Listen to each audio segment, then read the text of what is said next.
louer l'Éternel. Faire un enseignement sur une thématique que vous connaissez, mais que vous ne connaissez pas. Parce que chaque fois que la parole de Dieu est annoncée, c'est pour vous venir ajouter à ce que tu connais, pour mieux te faire percevoir ce que tu perçois, mais pas distinctement. Donc le thème des enseignements de ce soir-là, c'est l'amour du prochain. Donc depuis le 13, nous avons commencé un enseignement où nous avons dit clairement que ceux qui connaîtront la vérité seront affranchis. Et nous avons axé cet enseignement, c'était Jean 8, 32, Jean 8, 31 à 32. Et on avait dit qu'il y a 4 grandes vérités que le chrétien doit connaître et pratiquer. Et c'est dans ces vérités-là que nous sommes. Voilà. Les 4 grandes vérités, là, on rappelle, c'est la foi, sans laquelle personne ne peut plaire à Dieu, personne ne peut être agréable à Dieu. Ensuite, il y a le fait d'aimer Dieu de tout son cœur, il y a aimer son prochain, il y a servir Dieu. Donc je crois qu'on a déjà abordé la thématique de la foi, la thématique de servir Dieu. Aujourd'hui, nous allons voir la thématique de servir et aimer son prochain. Donc, nous allons tirer cet enseignement de Galates 5, verset 14. Et quelqu'un d'autre va chercher 1 Corinthiens 16, 22. Galates 5, 14.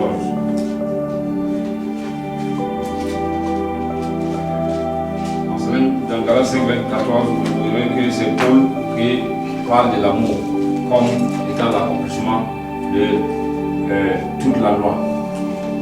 Galates 5, verset 14. Car toute la loi est accomplie dans une seule parole. Dans celle-ci, tu aimeras ton prochain comme toi-même. Amen. Donc, si on s'arrête à ce verset, justement, ça fait confusion. Voilà pourquoi l'apôtre Pierre s'est arrêté une fois, il a regardé Paul. Il dit que ce monsieur-là, pour le comprendre, c'est compliqué. Donc, si on s'arrête à ça, tu vas dire non, c'est Paul qui a dit non, que si voilà, même son prochain, on a accompli toute la loi. On va lire 1 Corinthiens 16, verset 22. Si quelqu'un n'est pas le Seigneur, qu'il soit anathème. Amen. Donc, anathème, c'est un gros français, c'est-à-dire qu'il soit maudit. Si quelqu'un n'aime pas le Seigneur, qu'il soit maudit. Donc, nous allons voir tout le long de l'enseignement, il y a un lien entre l'amour de Dieu, l'amour pour Dieu et l'amour du prochain. Si on sépare ça, ça va conduire à ce qu'on voit dans le monde, où ce sont les non-chrétiens qu'on voit le plus en train de faire ce que le monde reconnaît comme l'amour. Ou bien ce que Christ même a demandé de faire, là, ils font ça, mais eux ils ne sont pas dans le premier commandement. Voilà, les organisations internationales, voilà, ils secouent les nations, ils secouent les peuples, mais il y a un lien forcément entre l'amour de Dieu et l'amour du prochain. Voilà, on a déjà vu plusieurs fois, on ne va pas le lire, dans Marc 12, 29 à 32, on a déjà vu, on a posé la question à Jésus pour lui demander quel est le plus grand commandement. Et Jésus va répondre que le plus grand commandement, c'est d'aimer l'Éternel ton Dieu de tout ton cœur, de toute ton âme, de toute ta foi, de toute ta pensée. Et il dit le second qui lui est semblable, c'est aime ton prochain comme toi-même. Donc tout le long de l'enseignement, vous allez voir que si vous séparez les deux notions là, voilà, l'enseignement est compliqué, ce n'est pas tout le monde qui doit enseigner. Voilà. Parce que si quelqu'un tombe sur ce verset Galates 5, 14, il va dire que Paul dit que si tu aimes ton prochain, tu as accompli toute la loi. C'est ce que tout le monde dit. Quand tu dis à les gens, pourvu que tu aimes ton prochain, pourvu que tu fasses le bien, un point trait. Et du coup, on oublie Dieu, on oublie les commandements de Dieu, on n'aime plus Dieu. Et ça, on est en train de pratiquer notre religion, mais ce n'est pas le christianisme. Maintenant, qu'est-ce que l'amour, pour commencer? Et quels sont les différents types d'amour? Ouais. Il y a plusieurs types d'amour. Et si tu ne fais pas la différence, ces différents types d'amour là, justement quand tu dis tu aimes ton prochain, tu l'aimes de quel amour? Tu l'aimes comment? Ouais. Donc, on peut résumer en 3 grands types d'amour. Ouais. Il y a l'amour fraternel, parce qu'on se connaît, on est de la même famille, on est du même sang.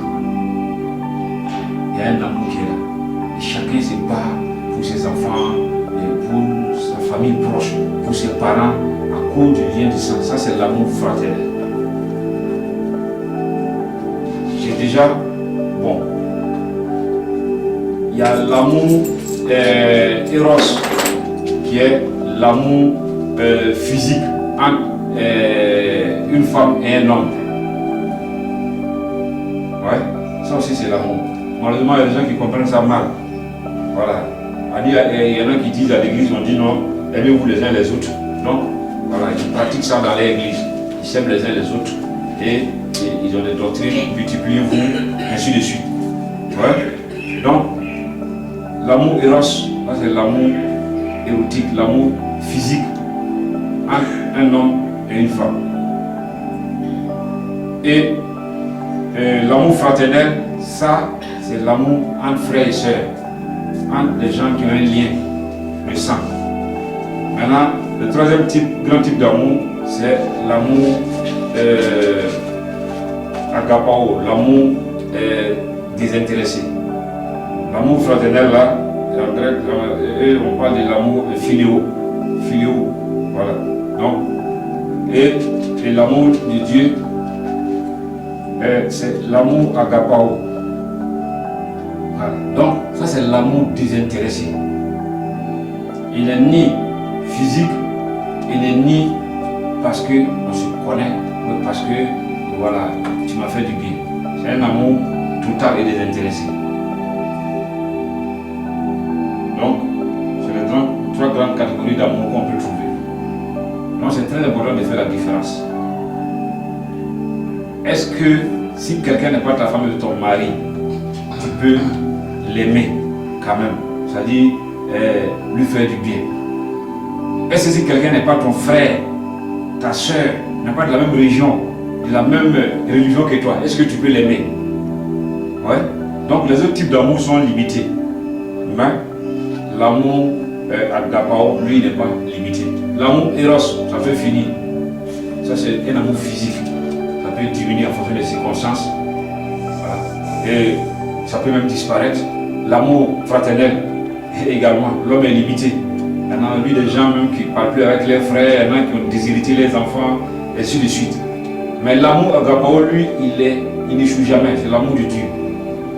C'est ça qu'il a manifesté. Quand même on était dans le péché, quand on faisait tout sortes de mal, Dieu a manifesté. Et c'est cet amour-là que Dieu veut que quand tu deviens chrétien, tu manifestes. Quand tu manifestes cet amour-là, ça va au-delà de la couleur de peau, de la couleur des tribus, ça va au-delà des dénominations. Ouais. Aujourd'hui dans l'église, là, pourvu qu'on ne soit pas dans la même dénomination, il y a déjà une distance.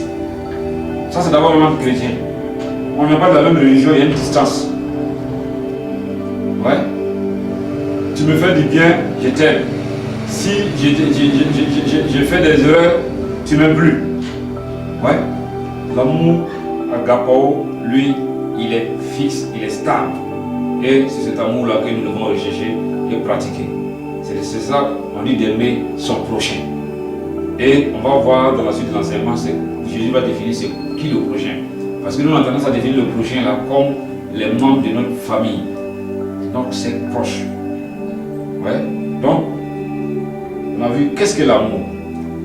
C'est justement un sentiment affectif. Voilà. Mais qui peut se décliner sur 3 formes. L'amour Eros, l'amour philéo et l'amour agapao. Maintenant, on va lire, comme c'est un enseignement, 1 Corinthiens 13. C'est long. On va comprendre déjà que beaucoup de ce que nous considérons comme amour, ce n'est pas l'amour. 1 Corinthiens 13, à partir du 13 en descendant. Quand je vois lever les âmes des hommes et des femmes, si je n'ai pas l'amour, je suis un errant qui résonne, une cymbale qui retentit. Quand j'aurai le don de prophétie, la science de tous les mystères et toute la connaissance, quand j'aurai même toute la foi,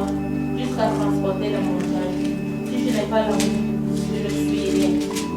Et quand je distribuerai tous mes biens pour la nourriture des pauvres, quand je livrerai même mon corps pour être brûlé, si je n'ai pas l'amour, cela ne me sert de rien.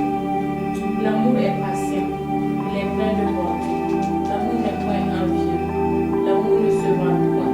Il ne s'envole point dans la main. Il ne fait rien de malhonnête. Il ne cherche point son intérêt.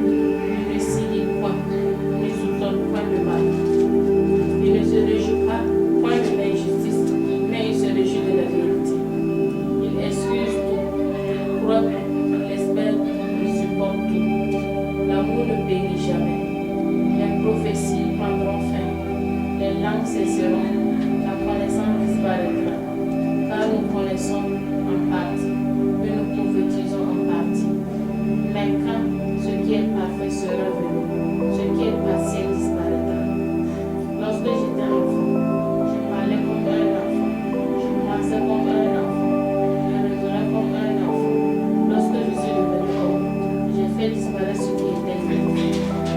Aujourd'hui, nous voyons au moyen d'un miroir, d'une manière obscure, mais alors nous verrons face à face.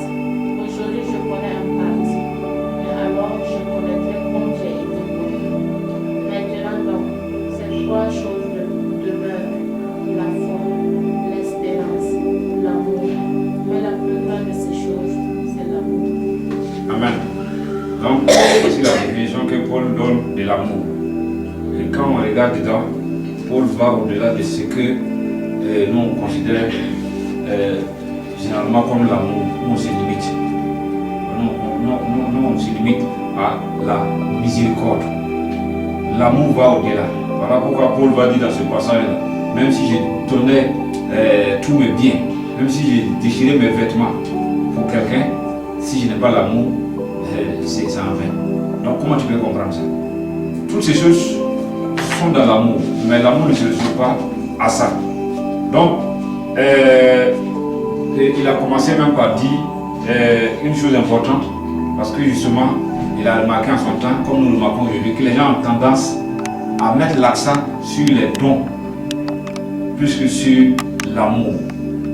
Les dons, comme le nom l'indique là, ça c'est une émanation de l'amour de Dieu envers toi, c'est une grâce. On ne devait même pas parler même des dons. C'est-à-dire justement quand je dis il va faire ses jugements et autres, il va mettre les dons de côté d'abord et puis voir si tu as manifesté l'amour. Quand on va voir que tu as manifesté l'amour, après maintenant on voit avec les dons là, tu as travaillé jusqu'à tel niveau, de récompense. Si on t'a donné, pourquoi tu te glorifies? C'est pas quelque chose d'exceptionnel. Ouais. Donc, au temps de Paul, les gens mettaient l'accent sur les dons. Et il y avait des désordres dans l'église. Et eux-mêmes là, il y avait de l'orgueil, il y avait de la concurrence, il y avait de la jalousie, il y avait toutes sortes de problèmes, voilà, dans l'église. Et Paul justement va recentrer pour dire il faut que vous reveniez à l'amour. Et il va définir l'amour. Ouais. Il y a plusieurs choses dedans, mais l'essentiel, c'est que Paul démontre ici que l'amour croit tout, supporte tout, mais l'amour ne se réjouit pas de l'échec, on appelle ça, du faux, mais l'amour se réjouit de la vérité. Donc Paul a englobé tout ça dans la définition de l'amour. Et si on regarde bien, on va se rendre compte justement que nous avons besoin de connaître davantage ce que c'est que l'amour véritable et de pratiquer davantage et de persévérer dans ça jusqu'à la fin. Ouais. Tu dois être quelqu'un qui aide, qui secoue, qui est prêt à défendre la veuve, les orphelins. Tout ça fait partie de l'amour du prochain. Mais l'amour ne se réjouit pas du mal. C'est cette partie-là que les gens n'ont pas compris. Et depuis que Dieu m'a appelé, c'est mon message central comme ça. Parlez d'amour, pratiquez l'amour, mais n'oubliez jamais la vérité. Parlez d'amour du prochain, mais n'oubliez jamais que l'origine, c'est l'amour pour Dieu d'abord. Nous sommes des menteurs aussi nombreux que nous sommes. Celui qui n'aime pas Dieu ne peut pas aimer quelqu'un. L'être humain avec ses défauts, ses imperfections. Toi, tu n'aimes pas Dieu. Parce que quand tu aimes Dieu, tu ne veux pas le déplaire. C'est ça qui fait que tu arrives à aimer l'être humain. Les gens veulent mettre de côté l'amour pour Dieu, la vie, mais là, aimer les gens. C'est une dimension. Voilà pourquoi tu aimes quelqu'un aujourd'hui, demain, vous vous séparez, vous ne parlez même plus. Tu aimes quelqu'un et puis après tu l'empoisonnes. Tu aimes quelqu'un, mais à un moment donné, au bout de votre marche, ta marche est fétiche pour le tuer. Parce que tu n'as pas cherché d'abord l'amour qui quitte du ciel pour descendre. Voilà. Toi, tu veux prendre ton amour naturel là pour pouvoir aimer un être humain qui est versatile, qui est changeant. C'est pas possible. Donc, l'amour du prochain, c'est une thématique très importante, mais il faut bien la comprendre. Sinon, tu vas devenir un franc-maçon sans te rendre compte. Parce que les francs-maçons, dans leur devise, il y a sa fraternité. C'est ça la devise de la France. Il y a la fraternité. Les francs-maçons ils ont pris la fraternité là-même, puisqu'ils ont pris le christianisme là, ils ont enlevé la vérité, puis ils ont gardé tout le reste. Puis c'est la vérité là qui les dérange. Voilà, c'est ça que je me vertis à dire de plusieurs manières. Peu importe l'enseignement que je vais donner, c'est dans ma tête, c'est comme s'ils voient ça comme ça. Ouais. Ils ont pris le christianisme là, ils ont enlevé la vérité, puis ils ont gardé le reste. Ils font des dons, ils font des associations, ils soutiennent les hôpitaux, ils mettent en place des systèmes, ainsi de suite. Quelqu'un, une nation qui a des problèmes, on va lui donner à manger, les gens qui sont en guerre, on va les secourir, mais on a enlevé le reste là. Hein? On a enlevé la vérité. Et on fait ça avec une motivation qui n'est pas bonne. Voilà pourquoi si vous vous rappelez dans 1 Corinthiens 13, il a dit non, que même si tu donnes tous tes biens aux gens, ça dépend de l'intention. Tu peux donner tous mes biens à quelqu'un, justement dans le but de l'éloigner même de la source de la vie qui est Jésus. C'est dans quelle motivation tu donnes tes biens. Jésus même dit non, que si tu fais du bien à quelqu'un, si tu as donné à ta main droite, il ne faut pas que ta main gauche soit au courant. Si tu as donné à ta main gauche, il ne faut pas que ta main droite soit au courant. Ça dépend de ta motivation. Il y a des actions que nous on compte comme c'est grand, mais devant Dieu c'est rien. Ouais. Quelqu'un qui, il te donne quelque chose, et puis il va maintenant te descendre devant tout le monde. Donc, tu vois sauver, il fait son malin comme ça, il n'a rien, même celui qui porte là, tu ne vois pas celui qui l'a porté, vous venez à l'église, c'est moi qui ai blessé. Devant les hommes, voilà, tu as grâce à toi sauvé vie. Mais tu viens de le descendre pour t'élever. Donc ça c'est pas l'amour. Donc la motivation est importante. Sinon tu vas donner tous tes biens. Tu vas même donner ta vie. Tu vas mourir pour quelqu'un. Mais ça ne sera pas l'amour. Parce qu'il faut donner sa vie pour quelqu'un qui est sur le droit chemin. Dans le chemin de la vérité. Voilà. L'amour c'est pas faire tout ce que l'autre veut. C'est tout ce que l'autre a besoin et qui est vrai. Voilà pourquoi, si tu ne fais pas attention, tu vas tomber sur le coup de l'amour satanique. C'est ça que Dalila a utilisé pour détruire Samson. Si tu m'aimes, dis-moi ton secret. Si tu ne fais pas ça pour moi, c'est que tu ne m'aimes pas. Si tu ne fais pas pareil pour moi, c'est que tu ne m'aimes pas. Si tu ne fais pas ça, c'est que tu ne m'aimes pas. Ça, c'est un amour satanique. C'est un amour qui a un esprit de contrôle derrière. Mais Samson, il a fini comment? Ouais. Donc, qu'est-ce que tu appelles l'amour? Voilà, si tu m'aimes, tu dois prouver. Mais si, par exemple, je n'ai pas les moyens de prouver, c'est que tu es en train de me dire de devenir voleur.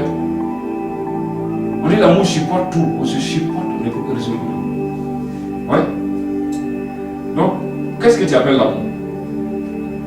Ouais. On doit aider les gens, non seulement ce qu'ils demandent. On tient compte de ce qu'ils demandent, mais on leur donne ce qui est bien et ce qu'on peut. On dit d'aimer son prochain comme soi-même. On n'a pas dit d'aimer son prochain plus que soi-même. Il y a des gens qu'on a, même dans le droit, on a mis des dispositions. Il y a des gens, quand ils sortent là, c'est devenu une maladie. Il prend son argent comme ça, il discute à tout le monde. Lui-même n'a pas à manger, sa famille n'a pas à manger. Ça, c'est pas l'amour.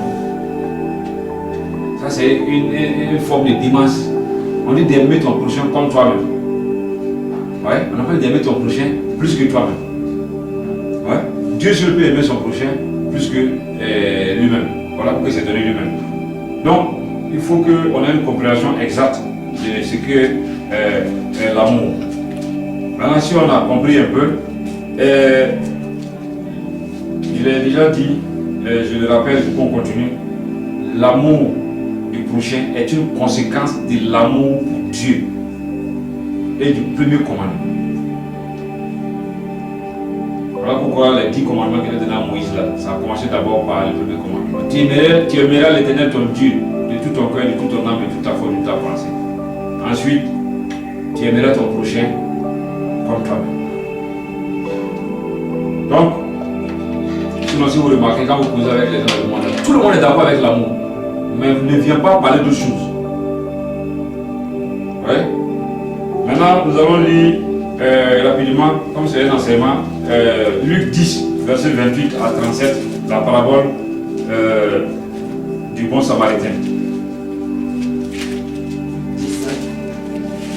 Luc 10, verset 28 à 37. 10, verset 28 à 37. Tu as bien répondu, lui dit Jésus. Fais cela et tu vivras. Luc. Oui. C'est ça, la parabole du bon samaritain. Ça commence au verset 25. Non, verset 25. Un docteur de la loi se leva et dit à Jésus, pour l'éprouver, Maître, que dois-je faire pour hériter la vie éternelle? Jésus lui dit, qu'est-ce qu'il est écrit dans la loi? Qui lis-tu? Il répondit, tu aimeras le Seigneur ton Dieu de tout ton cœur, de toute ton âme, de toute ta force et de toute ta pensée, et ton prochain comme toi-même. Tu as bien répondu, lui dit Jésus, fais cela et tu vivras.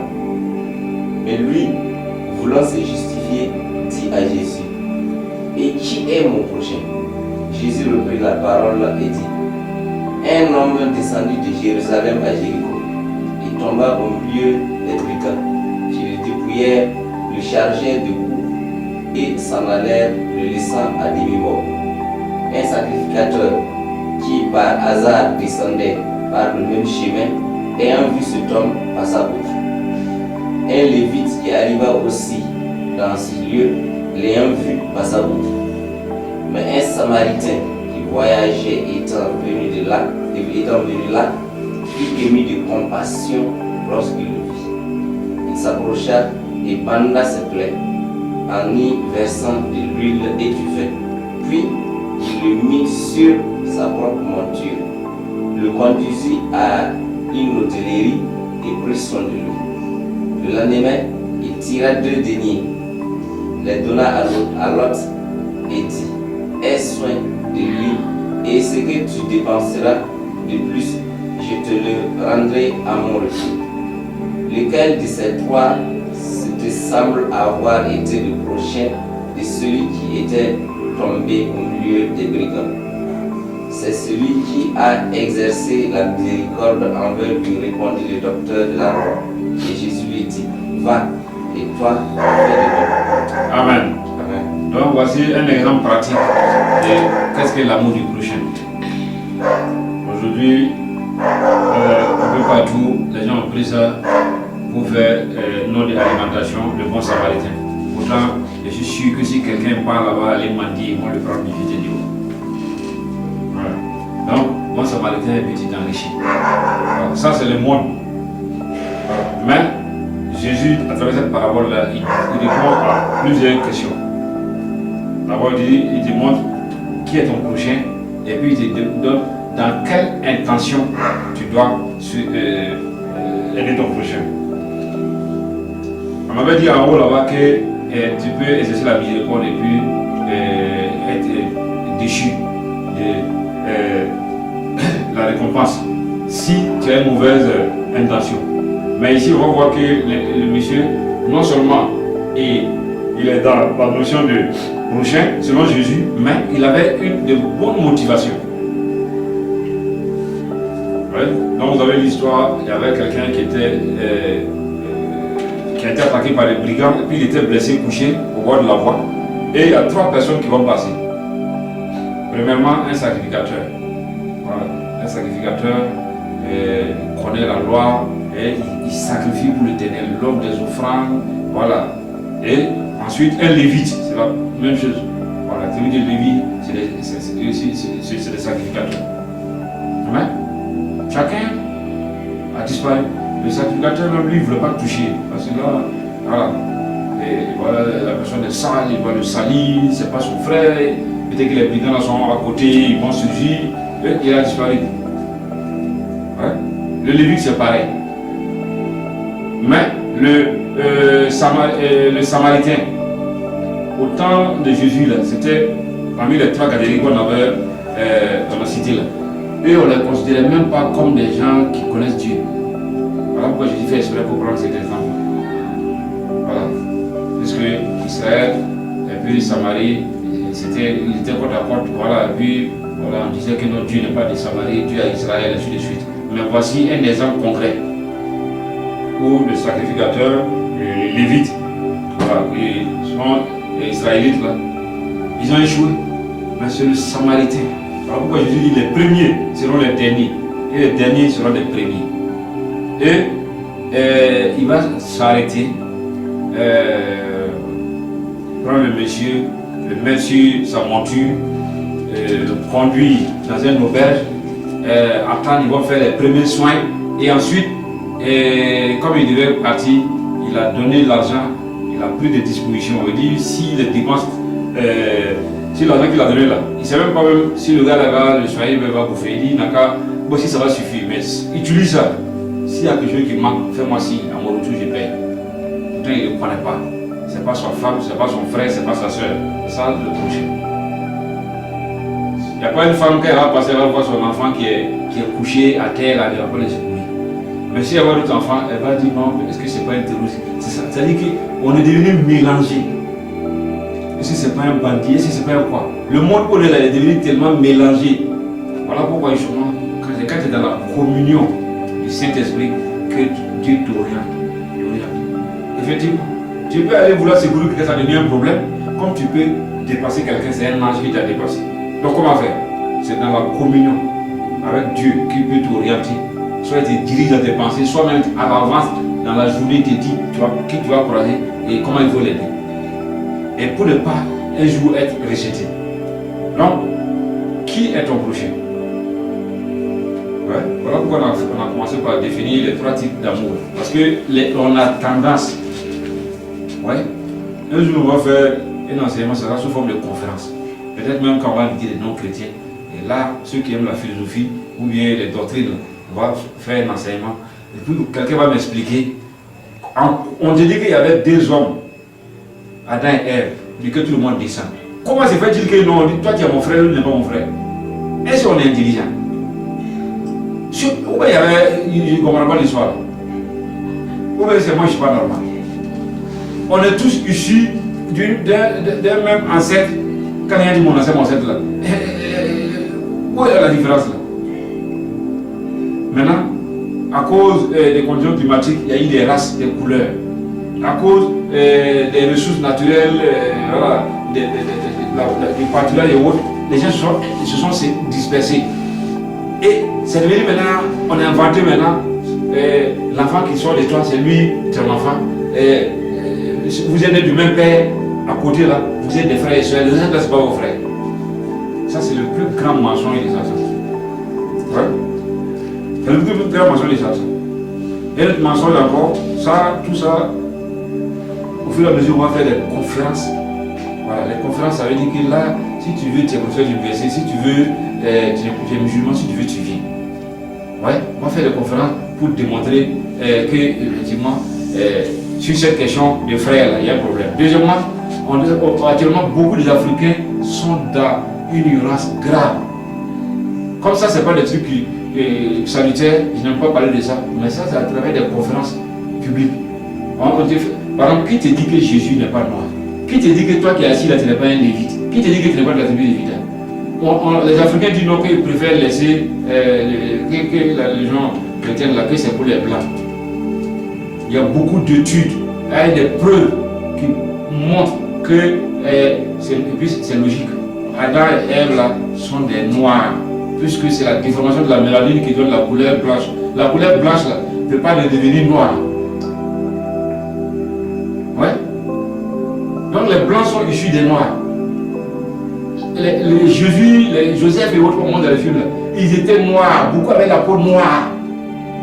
Ils étaient ici en Égypte avant de partir de l'autre côté, le climat. Donc tout ça, c'est des choses qu'il faut savoir. Voilà pourquoi on dit qu'on peut périr faute de connaissances. Tout ça, c'est des connaissances. Ça, peut-être, c'est bien sous forme de livres ou de conférences. Ouais. Si tu es noir, tu dis non, tu vas donner ton ancêtre. Peut-être même que tu parles là, tu es plus même juif que même le juif qui est en Israël. Ouais. Donc il y a beaucoup d'ignorance. Ouais. On a un seul ancêtre. Maintenant, on te dit que l'homme a chuté et qu'à partir de la chute là, il a perdu la notion de Dieu, dont Satan est entré, les gens ont commencé à adorer des fétiches. On lui dit de laisser ça pour revenir à ce qui est original. Tu dis non, que toi tu n'as pas laissé la religion des ancêtres pour adorer une religion qui est venue du. Les gens ne savent même pas ce qu'ils disent. Ouais. Il y a beaucoup de choses voilà, qui sont cachées, mais comme certains, ça va devenir. Le jardin des hommes n'ont pas dans la Bible, c'est en Afrique. Ouais. Même Dieu, les besoins de l'humanité, c'est en Afrique. Ouais. Voilà. Donc, je ne sais pas. Donc, ça, c'est une parenthèse. Donc, qui est ton prochain? Ça va loin. Donc, selon Dieu, ton prochain, c'est toute personne qui est dans le besoin. C'est toute personne que tu peux rencontrer et que tu peux assister. Tu peux rencontrer quelqu'un que tu ne peux pas assister, mais c'est ton prochain quand même. Et l'amour là, a plusieurs aspects. Souvent c'est l'affection. Souvent il y a des gens qui n'ont même pas besoin d'argent. Tu vas voir ton voisin même qui est milliardaire, mais il a un événement, personne ne vient le rendre visite, tu vas le rendre visite. Pour lui c'est plus que des milliards. Ouais. Maintenant, l'idéal c'est que tu manifestes l'amour au niveau des sentiments, mais comme on va le voir, ça c'est un point. On ne doit pas aimer seulement en parole, comme la plupart des chrétiens. Tu viens de demander de l'aide, que Dieu te bénisse pendant qu'il a la possibilité. S'il n'a pas la possibilité, il est quitte. S'il n'a pas la possibilité, tu crois qu'il a la possibilité, ça c'est toi et puis Dieu. Mais c'est à toi ton niveau. Quelqu'un te demande de l'aide, si tu l'aides là, ça ne va rien te faire. Mais tu lui dis Dieu n'a qu'à le bénir. Bon, Dieu va descendre avec, je ne sais pas quoi, avec voiture, cargo pour le bénir, ou il va faire comment? Ouais. Donc, ton prochain là c'est qui? Donc on va lire une dernière parabole, la parabole de bouc et brebis dans Matthieu 25, 31 à 41, pour que vous voyez qu'il y aura des grandes surprises à la fin. Matthieu 25, 31 à 41.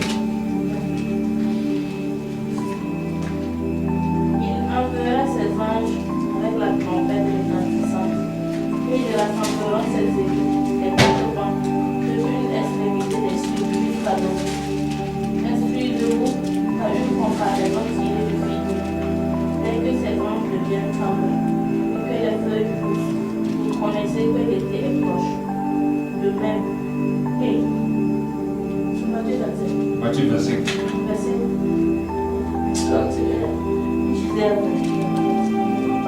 Lorsque le Fils de l'homme viendra dans sa gloire, avec tous les anges, il s'assiera sur le trône de sa gloire. Toutes les nations seront assemblées devant lui. Il séparera les uns avec les autres. Comme le berger sépare les brebis avec les boucs. Et il mettra les brebis à sa droite et les boucs à sa gauche. Alors, le roi dira à ceux qui seront à sa droite, venez, vous qui êtes bénis de mon Père. Prenez possession du royaume qui vous a été préparé dès la fondation du monde. Car j'ai eu faim et vous m'avez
introduit dans le feu éternel qui a été préparé pour Satan et ses anges.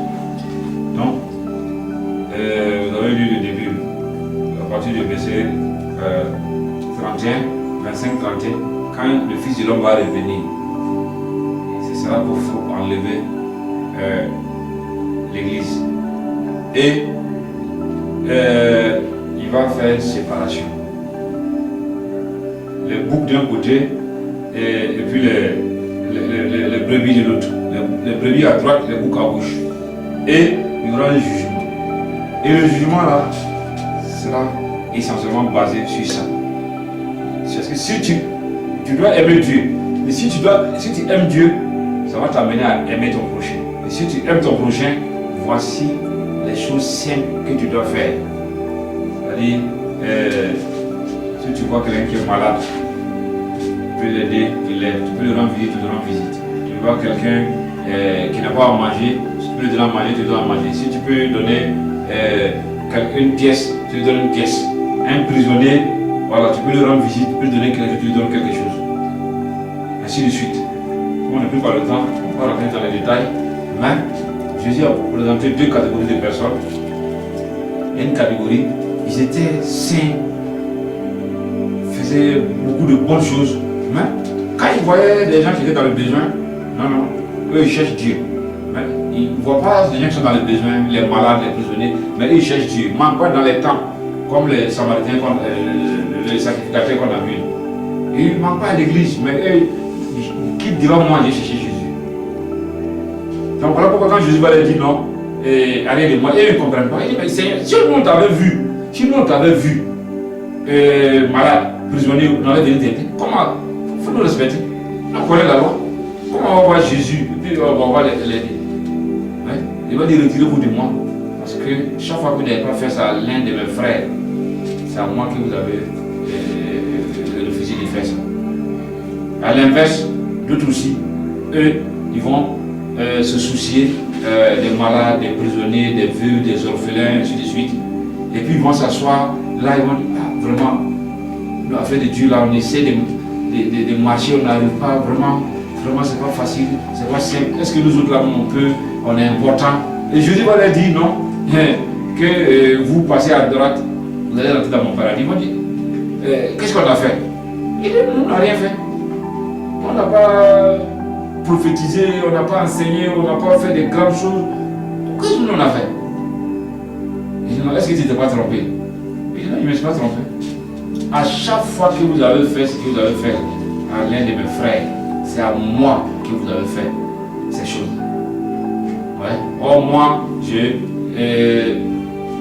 c'est-à-dire quelqu'un, je paye mes dettes. Donc, c'est pourquoi vous serez avec moi, puisque vous avez pris soin de moi. Vous m'avez consolé, vous m'avez rendu visite. Donc, vous serez avec moi dans mon paradis. C'est aussi simple que ça. Donc, voici des exemples qui montrent bien que Dieu tient, ça tient au cœur de Dieu l'amour de son prochain. Et il y a un élément important par lequel on va terminer, c'est le pardon qui fait partie de l'amour du prochain. Ouais. Donc, si tu ne pardonnes pas ton prochain, ce sera difficile de demeurer dans l'amour du prochain. Parce que si tu ne pardonnes pas, il y aura la haine. Et s'il y a la haine là va être, comme Jean l'a dit, là, tu seras meurtrier d'abord. Tu vas le tuer. C'est-à-dire, il marche comme ça, tu dis, il n'a qu'à tomber, il n'a qu'à faire quoi, c'est ça, la haine a ce pouvoir. Donc, on n'a pas le temps, voilà, généralement, ça, c'est des choses qu'on doit enseigner. Comme c'est le début, on enseigne de façon générale, mais je vous ai dit que c'est 4 grands commandements. Voilà. Donc, c'est comme une introduction à ces choses. La foi, aimer Dieu, aimer son prochain, et puis servir Dieu. C'est les 4 grandes vérités. Maintenant, aujourd'hui, là, c'est en train de voir l'amour du prochain. Mais, comme je dis, on pourra revenir plus tard dans les détails. Donc, ces deux paraboles-là sont claires et nous disent clairement que Dieu va prendre en considération principalement ce que tu fais pour ton prochain. Servir Dieu, ça a plusieurs facettes. Voilà pourquoi les gens se trompent. Par exemple, quand tu as un don de guérison, tu guéris les gens.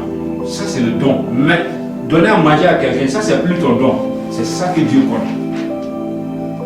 Ouais. Voilà, c'est ça que Dieu compte. Ça, c'est le sacrifice. Ça, c'est pas le don. Tu as à manger, ça ne suffit pas, tu dois donner à quelqu'un. Tu as l'argent, ça n'arrive pas à résoudre tes problèmes, mais tu donnes un peu à quelqu'un. C'est ça que Dieu compte.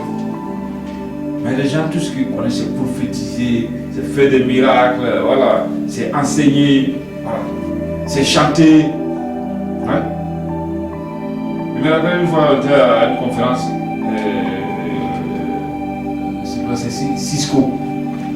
On était là, prière, quand on envoyait comment on appelle ça, les paniers pour les offrandes. Tu vois les gens en train de tourner comme ça, par là, ils partent ici, ils font comme ça. Il y a des gens qui étaient des prier. Il y a des gens qui ont pris même toi-même, tu as envie d'abandonner la foi. Tu dis que toi, Dieu va jamais t'exaucer. Oui, prie. Il ne met rien là. Donc, pour lui, tout s'arrête. Pourtant, l'argent, c'est ça qu'il prend. On doit prendre en réalité pour prendre soin des frères, des soeurs, pour organiser le ainsi de suite. Ça, c'est une forme d'amour de son prochain. Mais les gens ne le font pas.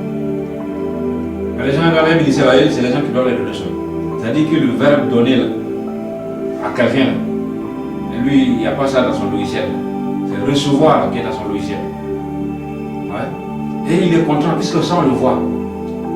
Il enseigne bien, prophétise bien, fait des grands miracles, mais zéro. Il y a des gens qui sont dans leur compte là, il n'y a rien. Il y a des gens qui seront surpris, comme je dis là. Il y a des gens qui sont allés au ciel, dans vision, ou bien après mort imminente. Quand ils témoignent, ils vont comprendre. Il y a des gens qui sont allés là-bas, les serviteurs de Dieu, ils sont allés là-bas, ils n'ont rien. Où est la maison là, inachevée. Par contre, il y a des femmes qui sont allées là-bas revenir voir la grande maison. Parce que Dieu lui montre, il y a des jours la vie des enfants qui étaient des écoliers, qui étaient couchés, ils avaient fait au bord de la voie, et les a pris de sa voiture pour les donner à manger. Simplement. Voilà. Donc, est-ce que nous aimons notre prochain? Si nous aimons notre prochain, nous devons gravir dans cet amour et persévérer dans cet amour. Mais, pour terminer, je vous assure, moi je n'ai même pas prêché sur ce thème. Parce que de façon naturelle, les gens veulent aimer les prochains et puis oublier la source. Ça fait que les gens n'aiment pas les prochains. Ils aiment avec des motivations impures. Ou ils ont l'argent, ils font pareil, ça va retirer. C'est pas pour le Dieu quoi.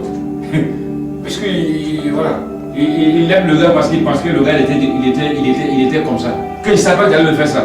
Donc, il faut donner, voilà, ma télé, donne-moi mon portable que je t'ai donné là. Ouais. Ouais, tu vas raconter partout tout ce que tu lui as fait. Ça veut dire que tu n'avais pas vraiment aimé. Voilà. Donc, faisons tout pour ne pas que, comme Jean l'a dit, l'amour là, ça soit en parole. Quelqu'un vient te voir, tu dis non, vas-y mon frère, que Dieu te bénisse, pendant que tu peux l'aider. Mais, prenons soin d'aimer Dieu d'abord, de tous nos cœurs, de toutes nos forces, de toutes nos pensées, pour recevoir en retour l'amour à Gabao, qui n'est pas lié au sentiment, qui n'est pas lié à ce que la personne va faire, pour pouvoir l'aimer comme Dieu veut. Sinon, mon ami, si ce n'est pas cet amour-là, on ne peut pas vivre. Voilà pourquoi partout il n'y a pas cet amour-là. C'est la séparation, c'est quoi? Quelqu'un peut être ton ami, je l'aime comme ça un jour, tu ne sais pas, il y a quel problème. Il est insupportable. Ou tu es un enfant qui est insupportable, tu fais comment? Voilà pourquoi il y a des parents qui choisissent, il y a ceux qui ils choisissent d'autres enfants pour aimer parce que cet enfant-là, il est facile. Ouais. Mais Dieu, lui, son amour là, dépasse tout ça. Donc, voici l'enseignement de ce jour. Alors que Dieu vous bénisse. Amen. Amen.